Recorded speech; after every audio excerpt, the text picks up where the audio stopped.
one last. Wake me up when September ends. Like my father's come to pass, 7 years has gone so fast. Wake me up when September ends.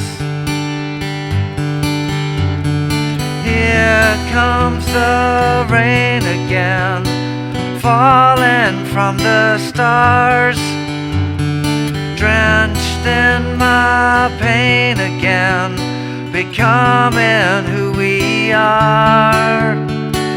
As my memory rests, but never forgets what I lost. Wake me up when September ends. Hey, how you doing? Justin here. Today we are checking out When September Ends by Green Day. What an incredible tune this is. There's loads of cool little parts to learn. I'm going to play it all on acoustic guitar, but I am going to show you the electric guitar parts, the power chord parts, and the solo.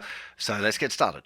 So we're going to start with this little G chord here. This is the 3rd finger and the 5th fret of the 4th string. We're going to play the open 3rd string, which is the same note, and the 1st finger down in the 3rd fret of the 2nd string.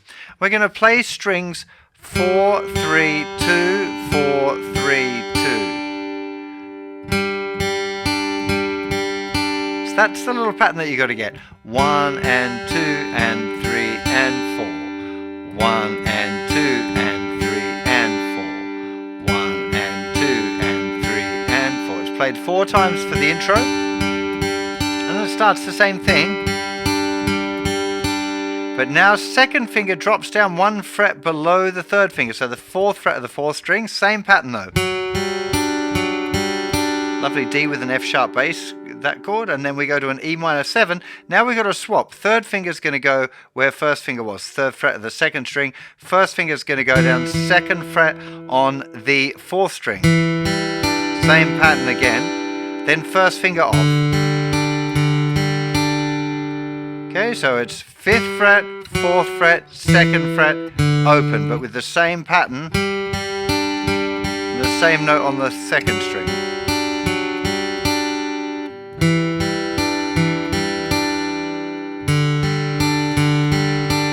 Next up we need a bar chord, and this is going to start with a C bar chord. So 3rd finger is playing the 5th fret on strings 2, 3 and 4, muting the thinner string. You don't want that, and you've got the bass note there with the 1st finger. Remember, the tip of the 1st finger probably wants to mute the thicker string, particularly when you're picking notes out individually, like in the style of this song. You want to try and mute strings that you're not going to play, because the chance of you hitting them accidentally with the pick is fairly high. So the picking pattern changes once we've moved to that C bar chord, and this 2nd pattern is used a lot in the song as well, so it's one that you want to work on a little bit. I'm not 100% certain about the picking directions for this particular lick. I'm going to show you what I suspect Billy Joe is doing and what I feel like works for me better, but that's not that one's better than the other, it's just what feels right for you. So I would encourage you to experiment with the picking and see which picking directions seem to feel the most natural for you. I talk about a few of the pros and cons related as well. But the pattern that we play is the 5th string, 4th string, then these 2 strings together, the 3rd and the 2nd, then back to the 4th string, back to the bass, then the 2nd and 3rd strings, and then the 4th string. So you end up, the pattern is this.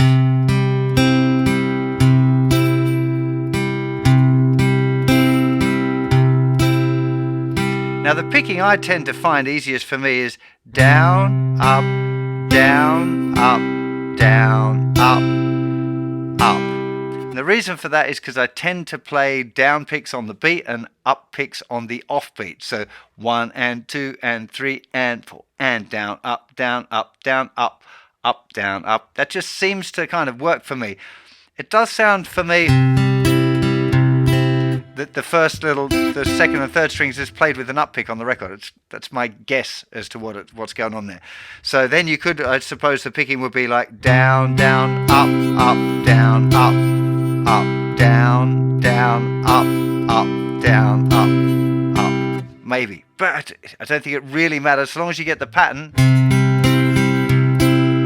Da, ba, ba, da, da, da. 1 and 2 and 3 and 4 and 1 and 2 and 3 and 4 and. So you're just not playing there on beat 4. That's the key thing. So it does it on the C. Then it changes to C minor. Same pattern.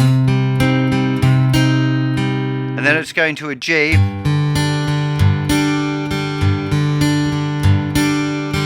Okay, so this is second finger playing the root note on the G, not playing the 5th string, open, open, third finger, 3rd fret on the 2nd string, and the thinner string isn't being played. Okay, so the start, this first pattern, the rhythm is 1 and 2 and 3 and 4. 1 and 2 and 3 and 4. So it does that 4 times for the intro.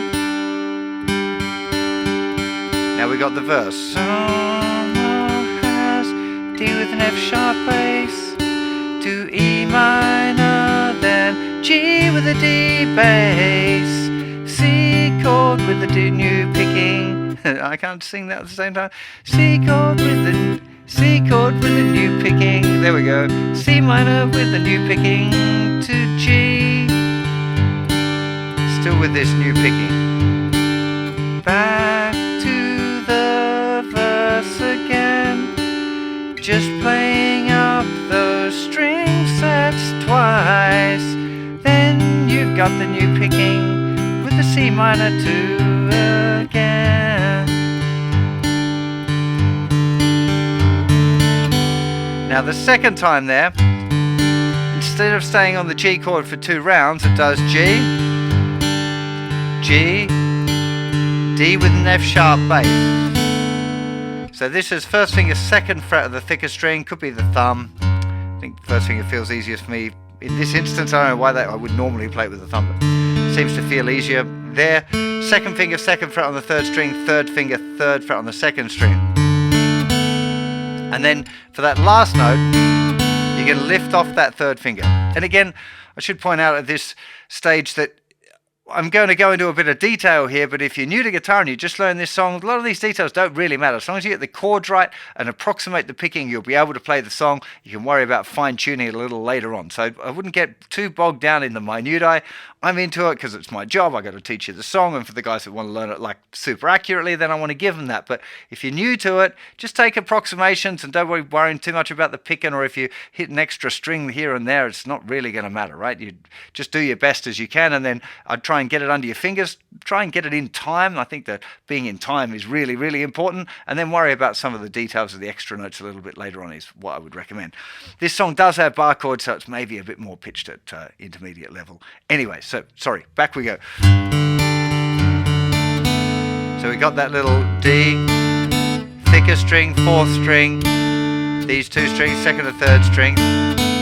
Now we got a new chord sequence here: E minor, B minor, C, G. Sorry, it's just 1 bar on the G, 1 bar on the D with an F sharp bass. E minor, B minor, C, D. Then we're back to the verse. So that sequence again: E minor. Notice that the rhythm is the same: 1 and 2 and 3 and 4 and to B minor. On the 6-string root chords, I should mention as well, like E minor, I'm playing thicker string, 4th string, 2nd and 3rd string. So it's all the same except the bass notes moved over. B minor, C, G. Now I'm noticing things as I'm going around here. On the D, on the C, I'm playing an open D string as I transition. Okay, it's just really normal to do those sort of things. If there's a note picked on the and after 4 and you're transitioning chords, it's very often going to be an open string. Don't worry about it. You'll hear it on the record. Transition down, E minor, B minor, C, and the second time to D. Then we're back into the verse. Hard thing with going into the verse is going back to that simple picking after you've just changed it up. So that's the two main sections that you need to play this song, the verse and the chorus. But the song's not quite that simple. Green Days are masters of using dynamics, so having this light and shade, the very, very quiet, intimate acoustic parts, and the really massive, huge guitar, electric, distorted parts as well. It's amazing. This song is like a lesson on how to produce music using that kind of Nirvana light and shade kind of thing. So I want to talk now about some of these other guitar parts that you're going to hear on the record. I'm going to play it on acoustic guitar, but you can play it, of course, on electric guitar if you want to get the real cranky distortion thing going on. So after it's played through the verse and the chorus, and it goes back to another verse, then we hear the electric guitar comes in. It goes back to the simple kind of intro thing, and the drums come in first, I think, and then the electric guitar doubles the same. But you can hear it's like, as soon as that electric guitar comes in as well, it's like, ooh, yeah, it's brewing a bit, like things are get a little bit more crunchy.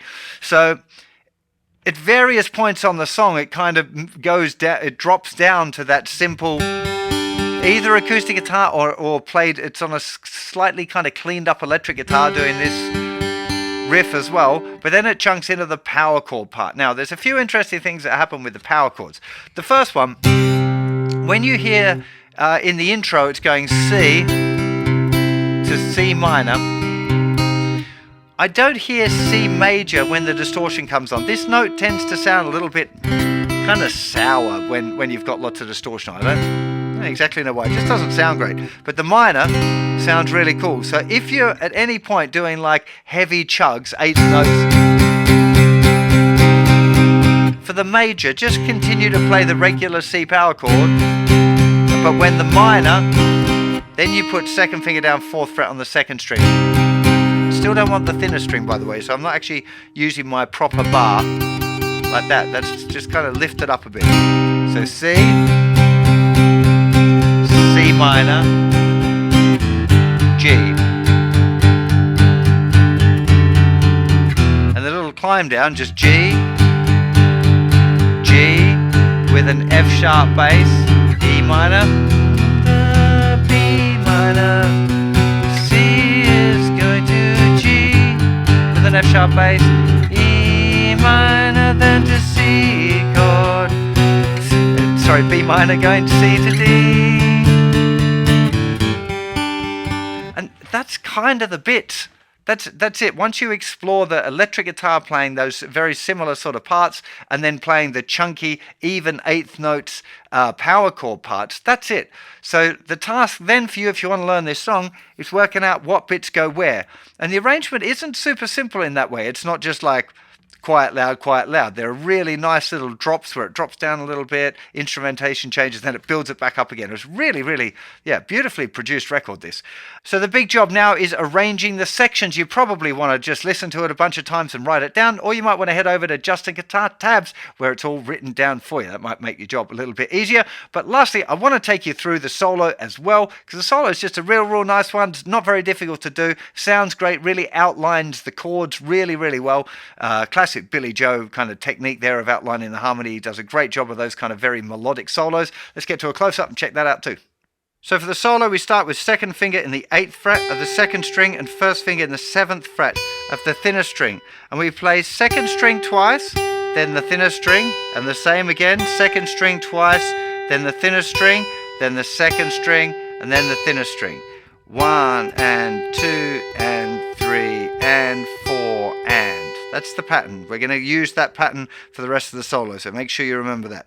2 on the 2nd string, 1 on the thinner string, 2 on the 2nd string, 1 on the thinner string, 1 on the 2nd string, 1 on the thinner string, 1 and 2 and 3 and 4 and. Then we go to 7th fret bar.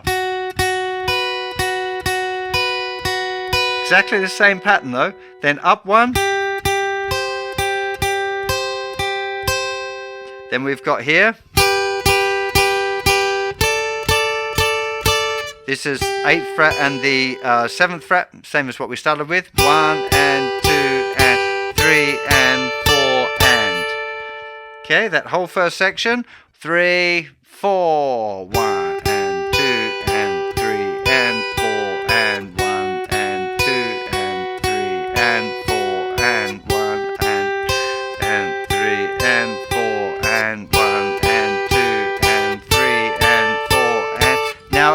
beat, except the end is different.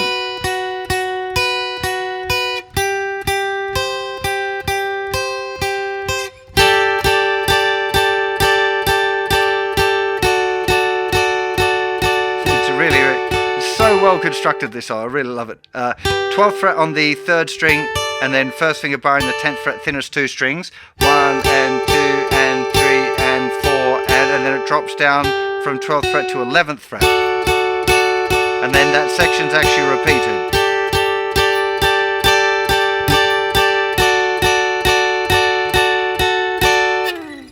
And one more time, just all of the way through the whole solo. So 3, 4.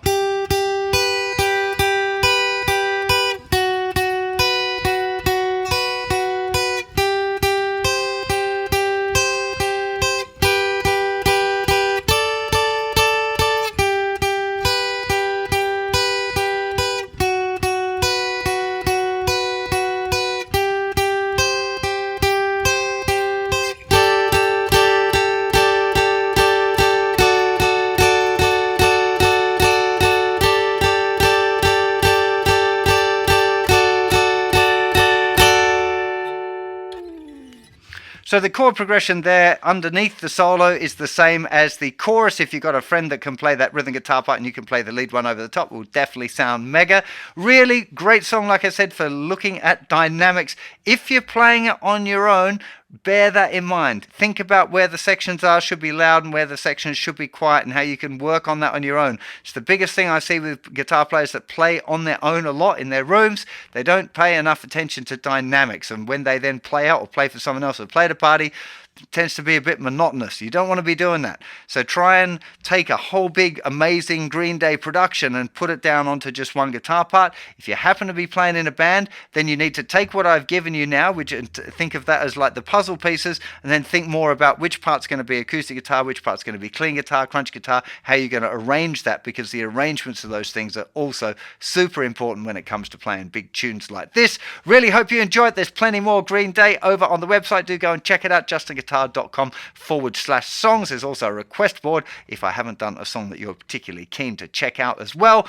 Hope you have a fantastic day, and I'll see you for plenty more very soon. You take care. Bye-bye.